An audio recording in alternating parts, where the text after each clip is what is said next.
Hello বন্ধুগণ, আমি সাধনা। নতুন একটা ঝাঁকানাকা রেসিপিতে তোমাদের সবাইকে স্বাগত জানাই। আজকে আমি তোমাদের সাথে সম্পূর্ণ নতুন পদ্ধতিতে দারুণ টেস্টি একটা পিঠা রেসিপি শেয়ার করব।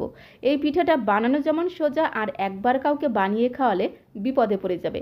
মানে বারবার তোমাকে রিকোয়েস্ট করবে এই পিঠাটা বানানোর জন্য, এতটাই টেস্টি খেতে হয়। তো রেসিপিটি প্রথম থেকে শেষ পর্যন্ত দেখার জন্য তোমাদের কাছে অনুরোধ রইল, কোথাও স্কিপ করো না, তাহলে আসল জায়গাগুলো মিস করে যাবে। তো চলো দেখে নেওয়া যাক আজকের রেসিপি। দারুণ টেস্টি এই পিঠাটা বানানোর জন্য প্রথমে একটা মিক্সিং বোলের মধ্যে আমি দিয়ে দিলাম 1 কাপ পরিমাণে গোবিন্দভোগ চাল। এখানে 200 গ্রাম গোবিন্দভোগ চাল আছে। হ্যাঁ বন্ধুগণ, আজকের পিঠাটা অবশ্যই গোবিন্দভোগ চাল দিয়ে বানাতে হবে, তাহলে যেমন সুন্দর টেস্ট হবে ফ্লেভারটাও কিন্তু অসাধারণ হবে। সুতরাং গোবিন্দভোগ চালটা কিন্তু অবশ্যই লাগবে। এখন এই চালটাকে আমি 2 ঘন্টার জন্য জলের মধ্যে ভিজিয়ে রেখে দেবো। তো দেখো, পরিমাণ মতো জল চালের মধ্যে দিয়ে দিলাম, তারপরে খুব ভালো করে একটু নেড়ে চেড়ে চালটাকে জলের সাথে ভিজিয়ে নিলাম। এবারে ধামা চাপা দেবো, মানে ঢাকনাটা বন্ধ করে 2 থেকে 3 ঘন্টার জন্য চালটাকে রেখে দেবো। তাহলে চালটা খুব সুন্দরভাবে ভিজে নরম হয়ে যাবে, মিক্সিং জারে অথবা শিলের মধ্যে দিয়ে বেটে নিতে সুবিধা হবে। তো এখন আমি তোমাদের 2 থেকে 3 ঘন্টা পরে ঢাকনাটা খুলে দেখাচ্ছি। তো 2 ঘন্টা পরে তোমাদের ঢাকনাটা খুলে দেখাচ্ছি। চালটা দেখো সুন্দরভাবে ভিজে গেছে, আর বেশ অনেকটা নরমও হয়ে গেছে। এখন এই চালের মধ্যে যে জলটা আছে সেই জলটাকে খুব ভালো করে ঝরিয়ে নিতে হবে।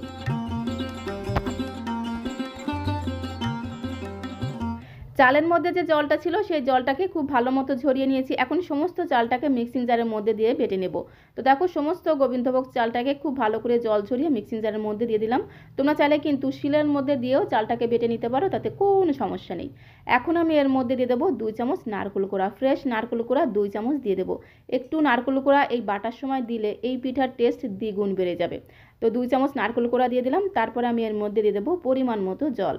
মানে যে কাপ মেপে আমি 1 কাপ পরিমাণে গোবিন্দভোগ চাল নিয়েছিলাম, সেই কাপেরই দিয়ে দেবো 1 কাপের থেকে একটু কম পরিমাণে জল। একবারে কিন্তু বেশি জল দেওয়া যাবে না, জল যদি পরে লাগে দেওয়া যাবে, কিন্তু একবারে বেশি জল দেওয়া যাবে না। তো 1 কাপের থেকে একটু কম পরিমাণে জল দিয়ে ঢাকনাটা বন্ধ করে একদম মিহি করে পেস্ট করে নিতে হবে, যাতে কোনো রকম দানা দানা ভাব না থাকে। তো দেখো, খুব সুন্দর করে একদম মিহি করে পেস্ট করে নিয়েছি, একদম স্মুথ করে এই চালটাকে বেটে নিতে হবে। চালের এই মিশ্রণটাকে একটা বোলের মধ্যে আমি ঢেলে নিলাম, তোমাদের দেখিয়ে দিচ্ছি। দেখো, একদম মিহি করে কিন্তু এই রকম করে পেস্ট করে নিতে হবে। আর জলের পরিমাণটা ঠিকঠাক মতো দিতে হবে। তো এখানে আমি 1 কাপ পরিমাণে চালের মধ্যে 1 কাপ পরিমাণে জলই দিয়ে দেখো চালটাকে বেটে নিয়েছি। আর এই ব্যাটারের ঘনত্বটা ঠিক এই রকম হবে, একটু পাতলা করে তৈরি করতে হবে, তাহলে পিঠেগুলোও কিন্তু একদম পাতলা পাতলা তৈরি হবে। দিয়ে দিলাম স্বাদ মতো লবণ। লবণটাকে দিয়ে খুব সুন্দর করে একদম ঘটনাটা করে ব্যাটারের সাথে মিশিয়ে নিতে হবে। তো তারপরে আমি এর মধ্যে 1/2 প্যাকেট ইনো দিয়েছিলাম, মানে 1 প্যাকেট ইনোর অর্ধেকটা পরিমাণে দিয়েছিলাম। পুরো প্যাকেটটা আমি দিইনি, অর্ধেকটা পরিমাণে ইনো দিয়েছি, সেটা আমি স্কিপ করে গেছি। তো তোমরা অবশ্যই কিন্তু 1/2 প্যাকেট ইনো এর মধ্যে দিয়ে দেবে, তাহলে দেখবে এই পিঠেগুলো একদম জালিদার আর খুব সুন্দর তৈরি হবে। আর ব্যাটারের ঘনত্বটা ঠিক এইরকম হবে, এইরকম একটু পাতলা করে তৈরি করতে হবে। একটা হাতা ডুবালে দেখবে হাতার পেছনে একটা পাতলা লেয়ার পড়ছে, ঠিক সেই রকম করে একটা পাতলা ব্যাটার আমাদের তৈরি করে নিতে হবে। তারপরে দেখো, এখানে আমি নিয়েছি 1 কাপ পরিমাণে কোরানো নারকেল, একদম ফ্রেশ নারকেল 1 কাপ পরিমাণে নিয়েছি। এর মধ্যে আমি দিয়ে দেবো 2 চামচ চিনি। চিনির পরিমাণটা তোমরা বুঝে দেবে, মানে যে যেমন মিষ্টি খেতে পছন্দ করো সে অনুসারে এখানে চিনিটা অ্যাড করে দেবে। তো এখানে আমি 2 চামচ চিনি দিয়ে দিলাম, তারপরে খুব ভালো করে নারকেলের সাথে মিশিয়ে নেব। তো বন্ধুগণ, আজকের পিঠাটা খুবই অল্প সময়ে সামান্য কয়েকটা উপকরণ দিয়ে খুব সহজে বানিয়ে নেওয়া যায়, আর খেতেও অসাধারণ টেস্টি হয়। তোমরা দেখলেই বুঝতে পারবে যে পিঠেটা কতটা টেস্টি খেতে হবে।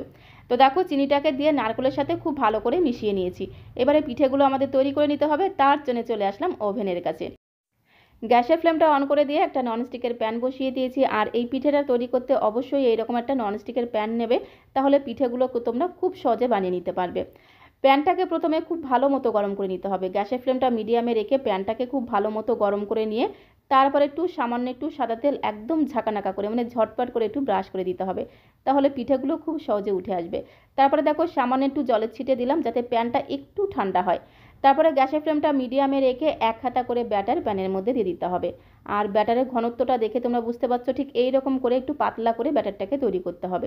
আর যেহেতু আমি এর মধ্যে ইনো দিয়েছিলাম, তাই ইনো দেওয়ার কারণে দেখো অসংখ্য ছিদ্রযুক্ত তৈরি হচ্ছে। তোমরা যদি একটু ইনো দাও তাহলে এইরকম জালিদার অসংখ্য ছিদ্রযুক্ত তৈরি হবে।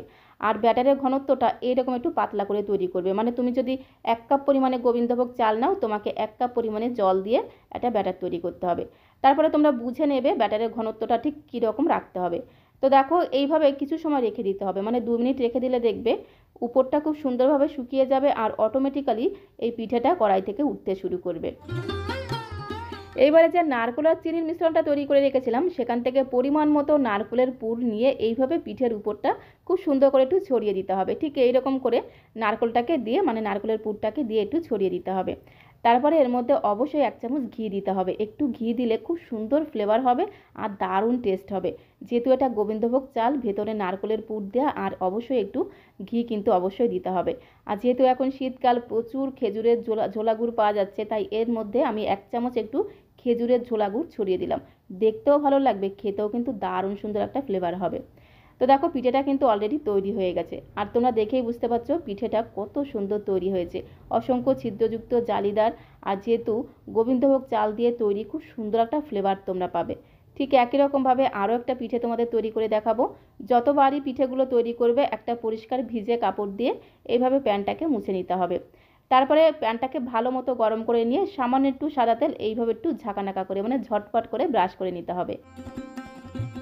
সামান্য একটু জলের ছিটে দিয়ে দেবো, আর এই সময় গ্যাসের ফ্লেমটা মিডিয়াম টু হাইতে রাখবো। গ্যাসের ফ্লেমটা মিডিয়াম টু হাইতে রেখে জলটা যখনই শুকিয়ে যাবে 1 থেকে 1.5 হাতার মতো ব্যাটার এইভাবে প্যানের মধ্যে দিয়ে দিতে হবে। আর প্যানটাকে খুব ভালো মতো গরম করে নিতে হবে, তাহলে দেখবে এরকম অসংখ্য ছিদ্রযুক্ত জালিদার তৈরি হবে। তো দেখো এখানে 1 থেকে 1.5 হাতার মতো ব্যাটার এইভাবে খুব সুন্দর করে ছড়িয়ে দিয়ে পিঠেটাকে একটু গোল করে নিলাম। উপরটা যখন শুকিয়ে যাবে, 2 মিনিট রেখে দিলে দেখবে উপরটা খুব সুন্দরভাবে শুকিয়ে যাবে। তখন পরিমাণ মতো নারকেলের পুর এইভাবে একটু উপরে ছড়িয়ে দিতে হবে। তারপরে 1 চামচ ঘি কিন্তু অবশ্যই দিতে হবে। একটু ঘি দিলে যেমন সুন্দর টেস্ট হবে, ফ্লেভারটাও কিন্তু অসাধারণ হবে। তো এখানে আমি 1 চামচ ঘি খুব সুন্দর করে ছড়িয়ে দিলাম, আর 1 চামচ দিয়ে দিলাম খেজুরের ঝোলা গুড়। তাহলে দেখতেও ভালো লাগবে আর খেতেও কিন্তু দারুণ টেস্ট হবে। তারপরে এইভাবে একটু ভাঁজ করে দিতে হবে, অনেকটা ধোসার মতো দেখতে লাগে। আর এই পিঠেগুলো দেখতে যতটা সুন্দর, খেতে কিন্তু তার থেকে অনেক অনেক গুণ বেশি টেস্টি হয়। গোবিন্দভোগ চাল দিয়ে তৈরি, ফ্লেভারটা জাস্ট অসাধারণ হয়। আর কাউকে বানিয়ে খাওয়ালে বারবার তোমাকে রিকোয়েস্ট করবে এই পিঠেটা বানিয়ে দেওয়ার জন্য। দারুণ টেস্টি খেতে হয়। তো একে একে বেশ কয়েকটা পিঠে আমি তৈরি করে নিয়েছি। তারপরে দেখো একটি প্লেটের মধ্যে আমি সাজিয়ে নিলাম। একটি পিঠে তোমাদের ছিঁড়ে দেখিয়ে দেবো, তার আগে তোমাদের কাছে রিকোয়েস্ট করব, আজকের এই দুর্দান্ত স্বাদের পিঠে রেসিপিটা তোমাদের কাছে কেমন লেগেছে কমেন্ট বক্সে অবশ্যই লিখে জানিও। ভালো লাগলে প্লিজ একটা লাইক করে দিও, বেশি বেশি করে বন্ধুবান্ধবদের সঙ্গে শেয়ার করে দেওয়ার অনুরোধ রইল। নতুন বন্ধু হয়ে থাকলে অবশ্যই চ্যানেলটিকে সাবস্ক্রাইব করে দেওয়ার অনুরোধ রইল, যাতে যখন এরকম সুন্দর সুন্দর নতুন নতুন রেসিপি আপলোড করবো সঙ্গে সঙ্গে নোটিফিকেশন আগে তোমার কাছে পৌঁছে যায়। আজকের মতো এই পর্যন্ত, সবাইকে অসংখ্য অসংখ্য ধন্যবাদ।